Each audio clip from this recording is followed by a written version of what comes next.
वो बच्चे विशेष रूप से तनाव में हैं जो अपनी 12th की प्री बोर्ड एग्जाम्स लिख रहे हैं और आगे बोर्ड एग्जाम्स के बाद उनकी लाइफ में एक बहुत ही इम्पॉर्टेंट समय, एक इम्पॉर्टेंट पहलू आने वाला है जब उन्हें 12th के बाद क्या करियर ऑप्शन चुने इस बात का निर्णय लेना है। ऐसे बच्चों के मन मस्तिष्क में बहुत सारी दुविधाएं हैं, बहुत सारे प्रश्नों ने उन्हें घेर रखा है। मैंने 11वीं के बाद जो विषय लिया है उस विषय में कैसे आगे बढ़ूं, न्यू एज करियर ऑप्शंस क्या हो सकते हैं, कौन सी कॉम्पिटिटिव एग्जाम्स लिखूं, बिल्कुल साइंस है, कॉमर्स है, आर्ट्स है, मैं किसके लिए फिट हूँ, अपने फ्रेंड्स की मानूं, रिलेटिव्स की सुनूं, किसकी एडवाइस को फॉलो करूं। इतने सारे ऑप्शंस हैं, आखिर मेरे लिए क्या सही है? तो इन सभी का उत्तर हम आपको आज के मंडे एडिशन में देने वाले हैं। हमारे फोन इन लाइव प्रोग्राम के माध्यम से हमने स्टूडियो में आमंत्रित किया है बहुत ही स्पेशल गेस्ट को। आइए मिलकर स्वागत करते हैं प्रसिद्ध करियर काउंसलर श्री आलोक बंसल जी का। आलोक जी, आपका बहुत स्वागत है। आपके मार्गदर्शन में कई बच्चे जो है अपनी जीवन में नई ऊंचाइयों को छू चुके हैं। आपसे हमारे दर्शक भी आज जुड़ पाएंगे। हमारा फोन नंबर जरूर नोट कर लीजिए अगर आपके मन में कोई क्वेरी है, कोई काउंसलिंग, कोई सजेशन चाहते हैं आलोक जी से। 011 दिल्ली का एसटीडी कोड लगाइए, नंबर है 23097532। तो आइए चर्चा की शुरुआत करते हैं सर। जैसे कि अभी हमने इतने सारे क्वेश्चंस पुटअप किए क्योंकि बच्चे वाकई में कंफ्यूज्ड होते हैं कि 11वीं के बाद कौन सा सब्जेक्ट सेलेक्ट करें, और सब्जेक्ट जो एक बार सेलेक्ट कर लिया तो उसमें क्या क्या करियर ऑप्शंस उपलब्ध है, उसका चुनाव कैसे करें, निर्णय कैसे करें।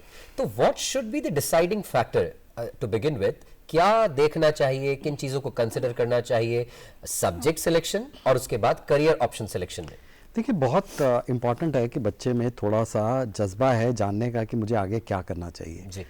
काफ़ी स्टूडेंट्स आसपास की दुनिया को देख के डिसाइड करते हैं कि मैं ह्यूमैनिटीज़ नहीं लूँगा क्योंकि ह्यूमैनिटीज़ का कॉनोटेशन बहुत अच्छा नहीं है। ये जायज़ नहीं है। आज की डेट में बहुत सारे साइंटिफिक टूल्स अवेलेबल हैं। For an example psychometric test available है, सुविधाएं अवेलेबल हैं, स्कूल में काउंसलर्स अवेलेबल हैं। उनके पास जाके हमें पता करना चाहिए कि हमारा रुझान किस तरफ है, हमारा इंटरेस्ट क्या है, हमारी इंटेलेक्चुअल कैपेसिटी क्या है और हमारी पर्सनालिटी फिटमेंट क्या है। इन सबको देखते हुए, इन सब का समावेश करते हुए हमें डिसाइड करना चाहिए कौन सा करियर लॉन्ग टर्म में मुझे परस्यू करना है।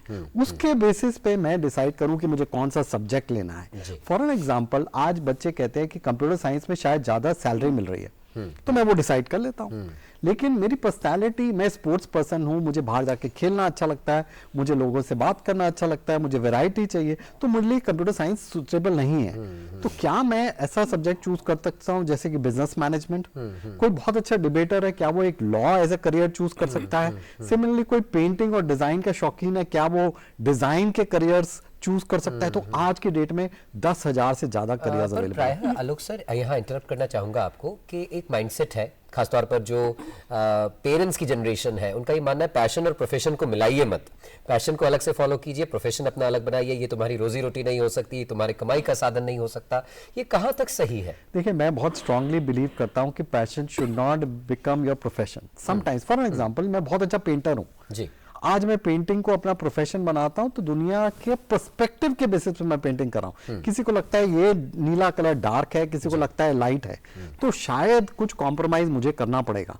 तो मुझे प्रोफेशनल कॉम्पिटेंस भी इंपॉर्टेंट है, प्रोफेशनल करियर भी चूज करना इंपॉर्टेंट है, साथ साथ में अपने करियर को या पैशन को डेवलप कर सकता हूं। फॉर एन एग्जाम्पल, बहुत सारे बच्चे आपके पास आते हैं, बोलते हैं मुझे फुटबॉलर बनना है, मैं बहुत अच्छा खेलता हूं, लेकिन फुटबॉल में नेशनल प्लेयर बनने में बहुत सारे रोड ब्लॉक्स आ सकते हैं। आप कितना अच्छा खेल पा रहे हैं, कंपटीशन किस हिसाब से, और फिर आपको सडनली रियलाइज हो 10 साल बाद कि आपका कोई करियर ही नहीं रहा। तो बेटर ये है कि आप साथ साथ कोई प्रोफेशनल एप्टीट्यूड को देखते हुए करियर को डेवलप करें और फुटबॉल को साथ साथ पैरेलली परस्यू करें और बैलेंस करें। ये इंपॉर्टेंट है, इंटरेस्ट को साथ में लेकर चल सकते हैं। कॉलर हमारे साथ जुड़े हैं सुनील कोहली जी दिल्ली से। सुनील जी, अपना सवाल पूछे। मैं सुनील कोहली दिल्ली से बोल रहा हूँ। मेरा सन जो है वो 12th में साइंस स्ट्रीम में कर रहा है, लेकिन उसके माइंड में ये डाउट है अगर वो IIT या किसी अच्छे उसमें नहीं आया तो क्या उसके बाद उसका कॉमर्स में जाने का ऑप्शन रहेगा, और फिर कॉमर्स में जाए तो फिर क्या कोर्स कर सकता है उसके बाद? जी, उसके पास बहुत सारी ऑप्शंस अवेलेबल है, बहुत सारी ऑप्शंस अवेलेबल है। IIT की तैयारी कर रहा है, समझ में आ रहा है कि शायद ये मेरा रास्ता नहीं है, तो मैं कॉमर्स के, आप उसको कॉमर्स बोलें या कुछ और बोलें, हम बिजनेस मैनेजमेंट कर सकते हैं, हम लॉ परस्यू कर सकते हैं, हम होटल मैनेजमेंट कर सकते हैं, हम डिजाइन आर्किटेक्चर के कोर्सेज कर सकते हैं।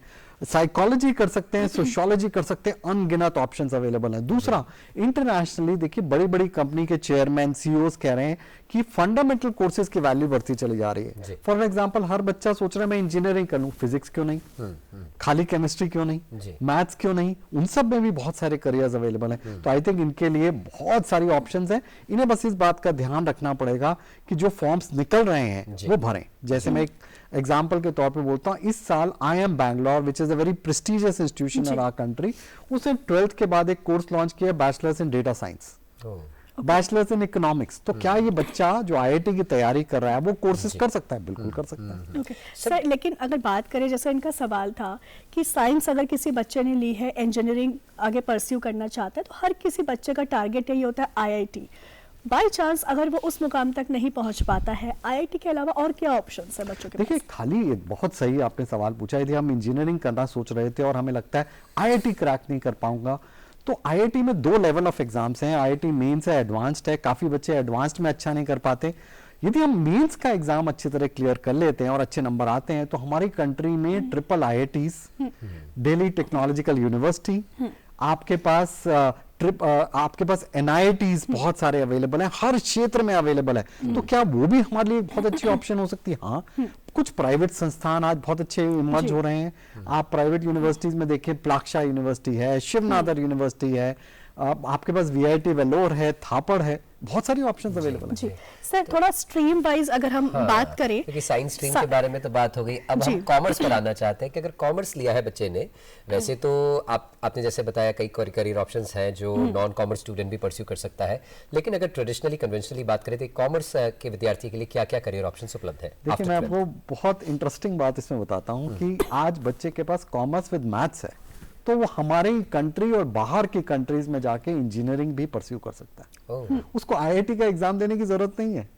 हमारी कंट्री में triple IIT Delhi, Hyderabad, in fact और भी कई कॉलेजेस, इंजीनियरिंग कॉलेजेस कहते हैं कि यदि आपके बेसिक्स क्लियर हैं तो आप IIT का पेपर मत दीजिए, आप 12th के एग्जाम के बेसिस पे अप्लाई कीजिए। आप BTech इन computer science plus social sciences, BTech इन computer science plus economics pursue कर सकते हैं।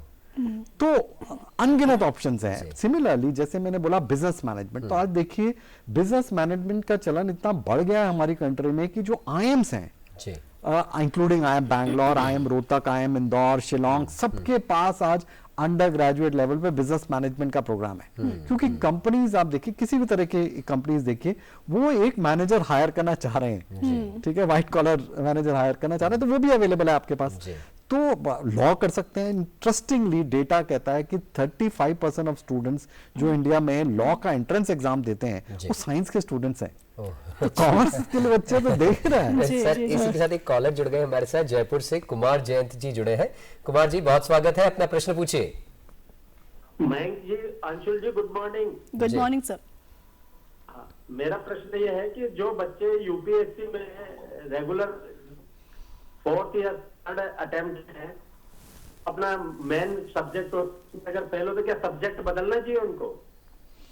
देखिए, हमें सबसे पहले जानना जरूरी है कि मेरा पेपर यदि 4th अटेम्प्ट में दे रहा हूं और मेरे से पेपर क्लियर नहीं हो रहा है, तो कहीं ना कहीं कुछ कमी रह रही है, फिनिशिंग लाइन तक पहुंच पा रहा हूं, नहीं कर पा रहा हूं। तो किसी एक्सपर्ट की सलाह से हमें फाइंड आउट करना जरूरी है कि वो गैप क्या है। क्या वो सब्जेक्ट का गैप है या मेरी तैयारी का गैप है ना?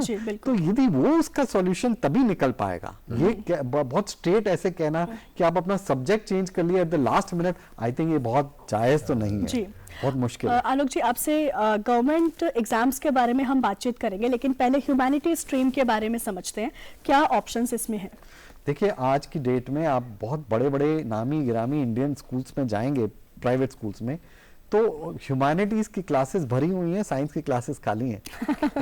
क्योंकि ऐसा ह्यूमैनिटीज के लिए तो अनगिनत ऑप्शन है। मैंने आपको बताया, इंजीनियरिंग, ह्यूमैनिटीज विद मैथ्स का बच्चा भी इंजीनियरिंग कर सकता है, साइकोलॉजी कर सकता है, सोशियोलॉजी कर सकता है, लॉ कर सकता है, होटल मैनेजमेंट कर सकता है, मास कम्युनिकेशन कर सकता है, कुछ भी कर सकता है। मतलब अनगिनत ऑप्शंस हमारे पास अवेलेबल हैं, किसी भी इंस्टीट्यूशन में जाके काम कर सकता है। तो ऑप्शंस तो भरपूर हैं। आपने जो इंटीग्रेटेड प्रोग्राम बताया है ह्यूमैनिटीज प्लस मैथ्स का बच्चा, अगर ह्यूमैनिटीज के साथ में मैथ्स बच्चे के पास में है तो they can pursue for engineering. कहाँ से और कैसे हो सकता है? Triple IIT Delhi, triple IIT Hyderabad, में ये कोर्सेज अवेलेबल हैं, और भी प्राइवेट यूनिवर्सिटीज हैं लाइक VIT वेल्लोर।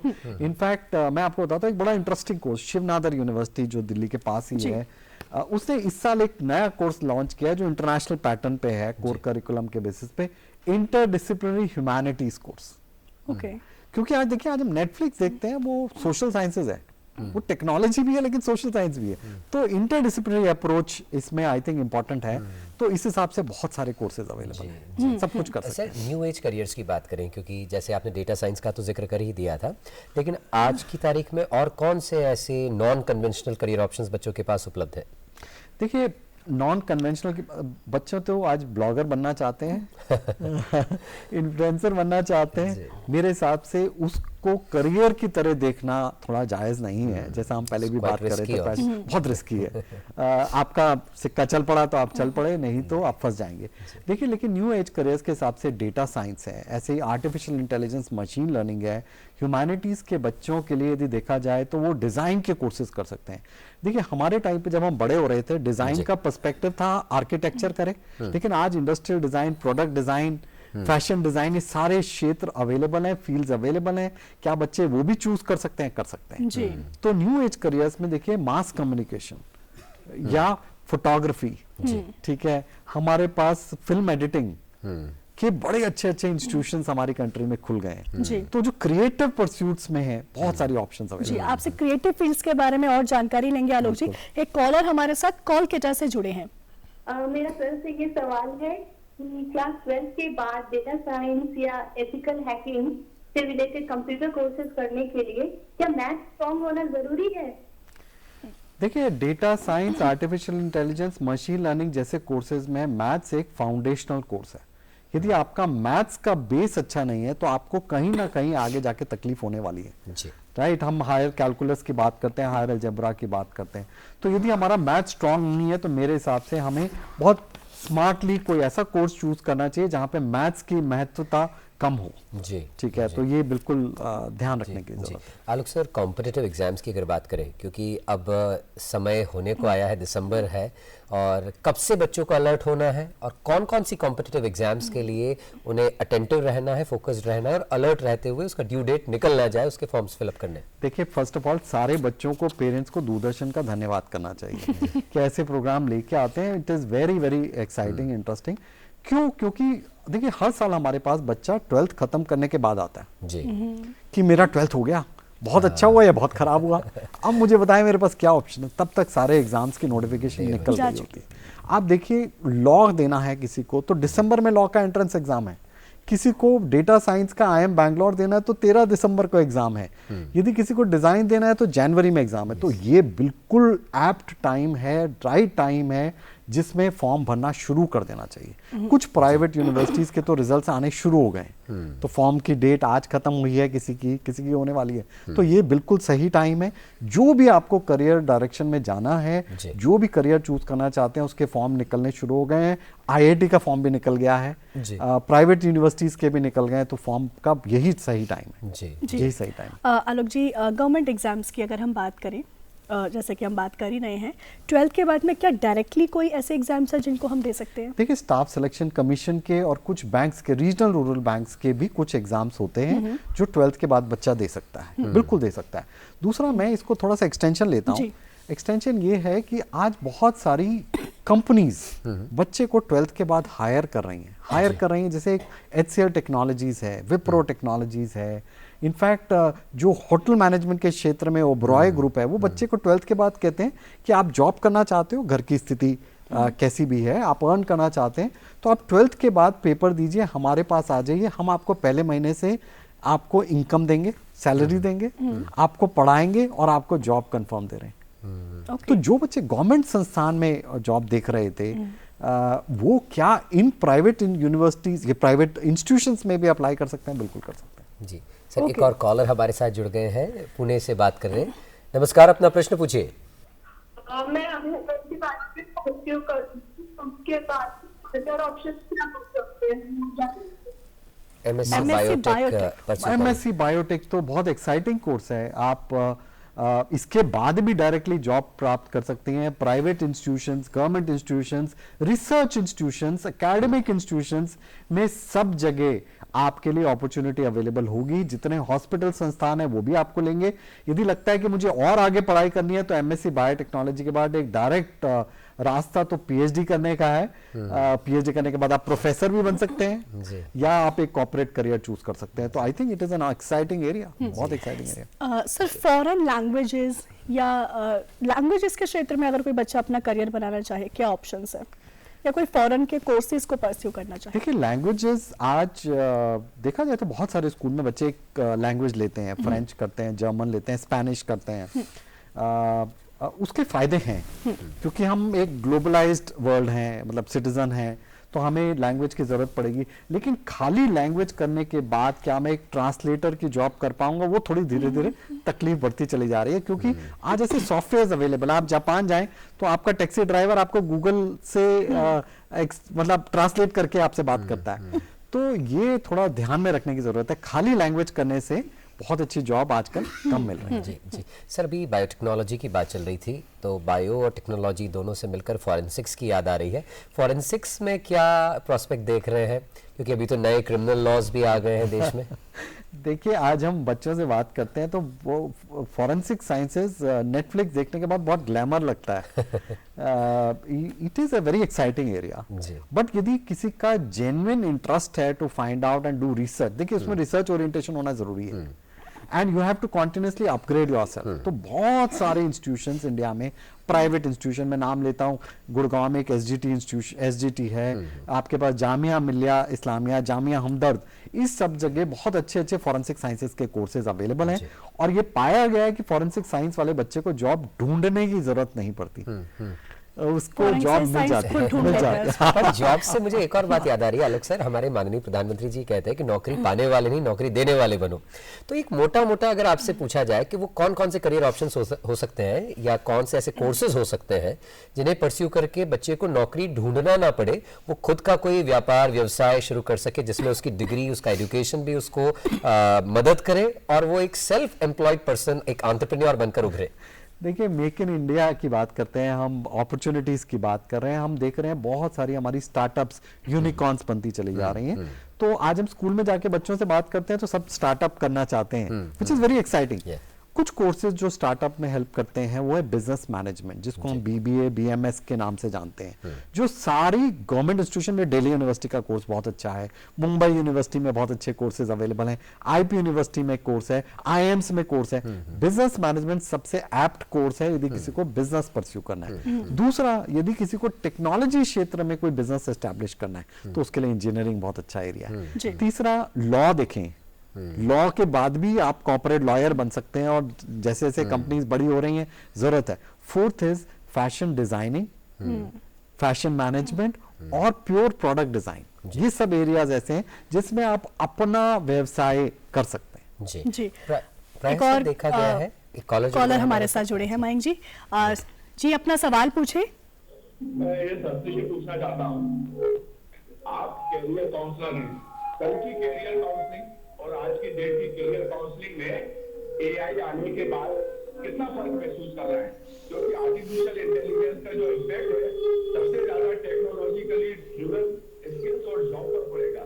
तो आईआईटी इंजीनियरिंग जी एआई के बहुत इंटरेस्टिंग सवाल है। देखिए मैं सबसे पहले तो कहूंगा एआई आने के बाद हम क्या करियर चूज करना चाहते हैं उसके लिए टूल्स बढ़ गए हैं, क्योंकि एआई आपको बता पाता है टेस्ट करके, पर्सनालिटी टेस्ट करके क्या करियर आपको चूज करना चाहिए। दूसरी बात, एआई आने के बाद हम देख रहे हैं कि अभी भी जॉब्स खत्म नहीं हो रही है, बल्कि जॉब्स में इंक्रीमेंट हो रहा है, बढ़ोतरी हो रही है, क्योंकि एआई को इंप्लीमेंट करने वाले लोगों की शॉर्टेज है। ठीक है, बहुत जबरदस्त शॉर्टेज है। आज लोग बात करते हैं कि मुझे चैट जीपीटी आता है, चैट जीपीटी यूज करना आता है अच्छी तरह, शायद वो भी नहीं आता। चैट जीपीटी को कंपनी में इंप्लीमेंट करना आता है, वो सीखने की जरूरत है। तो जॉब्स बढ़ रही हैं। दूसरी बात, आज किसी भी क्षेत्र में आप चाहे साइकोलॉजी करें, सोशियोलॉजी करें, डिजाइन करें, आप बोलते हैं कि मुझे एआई नहीं आता तो आप तकलीफ में हैं, क्योंकि एआई तो यूज करना ही पड़ेगा।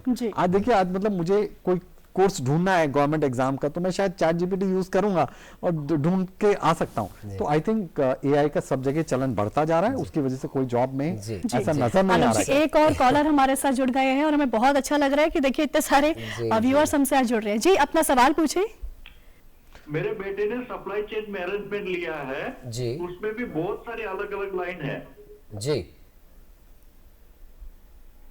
क्या क्या देखिए, उसके सप्लाई पास चेन options मैनेजमेंट हो सकते बहुत अच्छी अपॉर्चुनिटी है। आज हम अमेजोन की बात करते हैं, कुछ भी हम ऑर्डर करते हैं तो रात को पहुंच जाता है, 6 घंटे में डिलीवर हो जाता है। ये सब सप्लाई चेन मैनेजमेंट के टूल्स की वजह से हो रहा है। आज हम जोमेटो पे कुछ खाना ऑर्डर करते हैं, वो भी जल्दी पहुंच जाता है, सप्लाई चेन मैनेजमेंट है। तो देखा जाए तो सप्लाई चेन मैनेजमेंट जिन्होंने एक्सपर्टीज हासिल की है, उनकी requirement food companies, logistics companies, transportation companies में बढ़ती चली जा रही है। जी, तो कोई कमी नहीं है, लेकिन इनमें देखना पड़ेगा कि कहां से किया है और थोड़ी सी मेहनत करके ढूंढना पड़ेगा। यानी कुल मिलाकर है तो प्रॉस्पेक्ट्स बहुत ब्राइट। आलोक सर, आप कार्यक्रम में जुड़े और इतना विचार और सकारात्मक चर्चा आज हो पाई और हमारे कई सारे व्यूअर्स भी हमारे साथ जुड़े, इस बात की हमको बेहद प्रसन्नता है। आपका बहुत बहुत आभार, बहुत बहुत धन्यवाद। कार्यक्रम में जुड़ने के लिए।